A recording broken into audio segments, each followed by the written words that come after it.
শেষ পর্যন্ত ট্রাকটা উদ্ধার করে দাদুর সম্মান বাঁচালো অগ্নি। সম্পূর্ণ জানতে ভিডিওটিতে একটি লাইক করে প্রথম থেকেই দেখতে থাকো। গল্পের শুরুতেই দেখা যায় যে কথা তো অনেক আগেই চলে এসেছিল অগ্নির কাছে যাবে বলে, অগ্নিকে সমস্তটা বলবে বলে। তার মধ্যে কথার কাছে তো কোনো কার্ড নেই, কথাকে কেউ ঢুকতেই দিচ্ছে না। সিকিউরিটি বলে আপনাকে আমরা ঢুকতে দিতে পারবো না, অসম্ভব একটা ব্যাপার, আপনি প্লিজ এখান থেকে যান।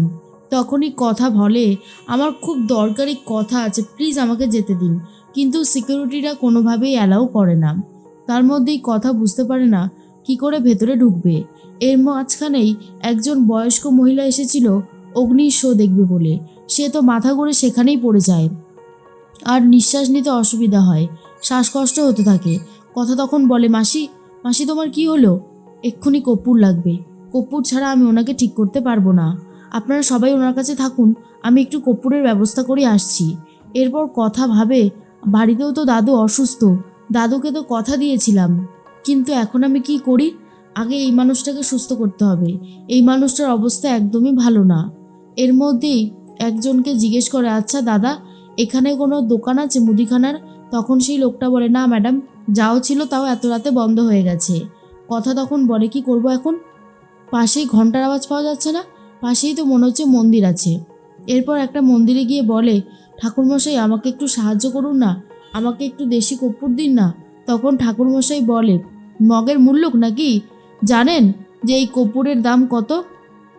কথা বলে কারোর জীবনের দামের থেকে তো আর বেশি হতে পারে না, তাই না? তখনই ঠাকুরমশাই বলে কি বলতে চাইছেন? কথা বলে একজন অসুস্থ হয়ে পড়েছে, কর্পূর গুঁড়ো করে তাকে সেই কর্পূরটা শুকাতে হবে, না হলে তাকে বাঁচানো যাবে না, দেবেন? তখন সে বলে নিশ্চয়ই দেবো, এই নাও। কথা তখন বলে তুমি দেখো ঠাকুর, যেভাবে কর্পূরটা জোগাড় করে দিলে এরকমভাবে তুমি সবটা আমাকে পাইয়ে দিও, আমি যেন কর্তা দাদুর সম্মানটা রক্ষা করতে পারি। এর মধ্যেই দেখা যায় প্র্যাডি কথা বলতে থাকে সদানন্দর সাথে আর বলে আপনারা কি মশাই, আপনারা একটা ট্রাকেও জিপিএস লাগাননি? উফ, রাগ যা হচ্ছে না আপনাদের প্রতি সে আর কি করে বোঝাবো। সব কিছু গন্ডগোল করেছেন এই আপনারাই, একটাও কোনো উপায় রাখেননি যে খুঁজে বার করব। এখন ওই ফোনগুলোও অন হচ্ছে না, কি করব জানি না, তবে চেষ্টা চালিয়ে যাচ্ছি। এর মাঝখানেই দেখা যায় একজনকে ফোন করেছে আর বলে কি হলো, লোকেশন ট্র্যাক করা গেল?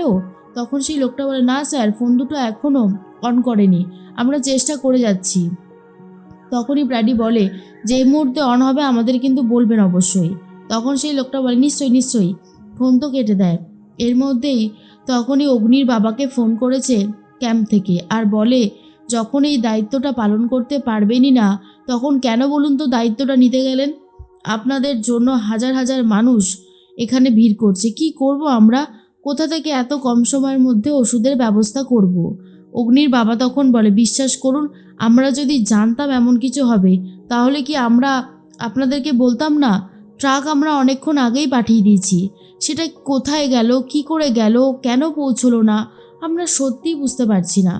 আপনারা আমাদেরকে অপমান করছেন, স্বাভাবিক, অপমানিত হওয়ারই কথা, কিন্তু আমাদের দোষটা কোথায় বলতে পারবেন? এরপরেই প্র্যাডি তখন বলে আমরা চেষ্টা করে যাচ্ছি ছোটো মামু, কোনো উত্তর পাচ্ছি না। তখনই ছোটকা বলে সত্যিই তো, কোথায় গেল ট্রাকটা? এর মধ্যেই সৃজলা প্রশ্ন করে আচ্ছা অগ্নি মানে এভি, আপনি বলুন তো একটা কথা, আপনার কোন রান্নাটা করতে সব থেকে বেশি ভালো লাগে? তখনই অগ্নি বলে আমার তো সব রান্না করতেই বেশি ভালো লাগে, সব কিছু আমি করি, তবে আমার মাঝে মধ্যে মনে হয় অন্যরকম ডিশ ট্রাই করি, কিছু মেশানো, কিছু এদিক ওদিক হেনাদানা এরকম করে অনেক সময় অনেক আইটেম বানিয়ে দিতে পারি জানেন তো। এর মধ্যেই তখনই প্রশ্ন করে সৃজলা আচ্ছা আপনি কি সিঙ্গেল নাকি কেউ আছে জীবনে? এভি বলে না আমি সিঙ্গেল না। কথাটা শুনে ম্যান্ডি ভয় পেয়ে যায় আর বলে এই মরেছে, এবার কি আবার গোবর রানীর কথা বলবে নাকি এভি? এভি তখন বলে আমি সবসময় আমার বিজনেস, টি লাউঞ্জ এসব নিয়েই ব্যস্ত থাকতে পছন্দ করি, তাই আমি সিঙ্গেল বলাটা ভুল কথা। সৃজলা বলে এটা কিন্তু চিটিং হচ্ছে। এর মধ্যেই কথা কর্পূর নিয়ে চলে এসেছে আর সেই ঠাম্মিকে বলে দেখি দেখি মাসি, তোমাকে তোমাকে এটা শুকতে হবে, শোকো শোকো। এরপর শুকে শুকে তার অবস্থা অনেকটাই বেটার হয়। কথা তখন বলে এবারে তুমি ডাক্তারের কাছে যাও, নাহলে কিন্তু এরপরে অসুবিধা হতে পারে, তুমি ঠিক আছো তো? মাসি তখন বলে একদম ঠিক আছি আমি। এরপর মাসির নাতনি মাসিকে ধরে নিয়ে যায়। তখনই কথা বলে আমার বোধহয় আর ভেতরে ঢোকা হবে না, কি করব আমি এখন? কথা বাইরে বেরিয়ে যেতে চায়। তখনই মাসি বলে শোনো শোনো, এই কার্ডটা রাখো, আমার তো আর অগ্নিশ্ব দেখা হলো না, তুমি যদি পারো তুমি দেখো। তখনই কথা বলে এই তো সুযোগ পেয়ে গেছি ভেতরে ঢোকার। এরপর টিকিট নিয়ে কথা ভেতরে ঢুকে পড়ে। আর সৃজলা তখন বলে, আর কারোর কোনো প্রশ্ন আছে? কথা তখন বলে, হ্যাঁ, আমার একটা বিরাট বড় প্রশ্ন আছে। এরপর ম্যান্ডি বলে, দেখেছিস দেখেছিস এইখানে এসেছি এভিকে ছোট করার জন্য। তখনই সৃজলা বলে, হ্যাঁ বলুন না, কি প্রশ্ন আছে? কথা বলে, পরিবারের থেকে পেশা কি কখনো বড় হতে পারে? পরিবারের বিপদের দিনে পরিবারের মানুষগুলোর পাশে তো দাঁড়ানো উচিত, তাই না? তখনই সৃজলাও প্রশ্নটার মানে বুঝতে পারে না। এভি নিচে এসে বলে, কি ব্যাপার, তুই এখানে কি করতে এসেছিস বল? তখন অনেক মিডিয়া লোক বলে, এই মেয়েটাই তো সেদিন কফি শপে গেছিল কোলাপ হাতে নিয়ে, তাই না? আজও এখানে এসেছে। তখনই দেখা যায় যে সবাই মিলে ভাবতে থাকে, এই কথা এখানে কি করতে এসেছে। তখন জিজ্ঞেস করে, এভি কী করতে এসেছিস বল, কার বিপদ হয়েছে আমাদের পরিবারের? কথা বলে, কর্তা দাদুর অবস্থা খুবই খারাপ হয়ে গেছে, বিছানা ছেড়ে উঠতে পারছে না। যেখানে ট্রাক পৌঁছানোর কথা ছিল মেডিসিন নিয়ে, সেখানে এখনও পৌঁছায়নি। বাড়ির প্রত্যেকটা মানুষের নাওয়া খাওয়া ভুলে গেছে, অবস্থা খুবই খারাপ। আপনি এই পরিবারের পাশে দাঁড়াবেন না? তখনই এভি বলে, তুই এসে আমার কেরিয়ারটা এভাবে নষ্ট করতে পারিস না, তোর কি কোনো কাণ্ডজ্ঞান নেই? এরপর ম্যান্ডিরা বলে, ম্যাডাম বলছি একটা প্রবলেম এসে গেছে, আমরা কি সাইডে যেতে পারি? সৃজলা বলে, নিশ্চয়ই, প্রোগ্রাম তো শেষের পথেই ছিল, ঠিক আছে, আপনাদের প্রবলেম হচ্ছে, আপনারা কথা বলে মিটিয়ে নিন। এরপরে এভি তখন ব্যাকস্টেজে নিয়ে যায় কথাকে আর বলে, কি চাইছিস বলতো তুই? কথা তখন বলে, পরিবারের পাশে আপনি দাঁড়াবেন না? কর্তা দাদু আপনার সাথে যত যাই করুক না কেন, এই বিপদের দিনে তো পাশে দাঁড়ানো উচিত। আপনি তো আমাকেও সহ্য করতে পারতেন না, আমার বিপদের দিনেও তো আপনি আমার পাশে ছিলেন, তাই না? এরপরেই মায়ের কথা মনে পড়ে যায় অগ্নির, আর মনে করতে তাকে মা বলেছিল, শোন অগ্নি, তোর নামের সাথে গুহবাড়ির সম্মান জড়িয়ে আছে, এমনকি তোর নামের পাশেও কিন্তু গুহবাড়ির না সবসময় জল করছে, মনে থাকবে তো?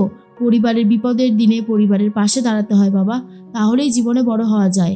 মানুষ হয়ে যদি মানুষের পাশে না দাঁড়াও, তাহলে কি করে হবে বলো তো? আমি যখন এই পৃথিবীতে থাকবো না, বা আমি যখন তোমার সাথে থাকবো না, তুমি অনেক বড় হয়ে যাবে। এই কথাগুলো ভুললে চলবে না কিন্তু, সব কথা মনে রাখবে। এরপর কথা মনে মনে ভাবে, এভি হয়তো যাবেই না, যাই হোক আমাকেই কর্তা দাদুর পাশে দাঁড়াতে হবে। তখনই অগ্নি বলে, আমি যাব, ওই মানুষটার পাশে আমি দাঁড়াবো। এরপরেই কথা তো নিজের কানকেই বিশ্বাস করতে পারে না। কথা তখন বলে, তাহলে দাঁড়িয়ে আছেন কেন, চলুন। এর মধ্যেই পরের দিন দেখা যায় অগ্নি আর কথা ঠিক লোকেশন ট্র্যাক করে পৌঁছে গেছে ট্রাকের ওখানে। ট্রাকের ওপর বিভিন্ন পাতালতা চাপা দিয়ে রেখে দিয়েছিল। অগ্নি তখন বলে, এই কাজটা কার হতে পারে? এর মধ্যে নিয়ে এসেছে ট্রাক, আর তার উপরে এইসব ধামা চাপা দিয়ে রেখেছে, আমি তো ছাড়বো না। তখন কথাও পাশে রয়েছে। এর মধ্যেই প্রান্তিক চলে আসে, আর প্রান্তিক একটা ধারালো অস্ত্র দিয়ে অগ্নিকে জব্দ করবে বলে ভাবে। তখনই প্রান্তিককে দেখে নেয় কথা, আর চিৎকার করে পাচক মশাই বলতে থাকে। এরপরেই অগ্নি জব্দ করে দিচ্ছে প্রান্তিককে।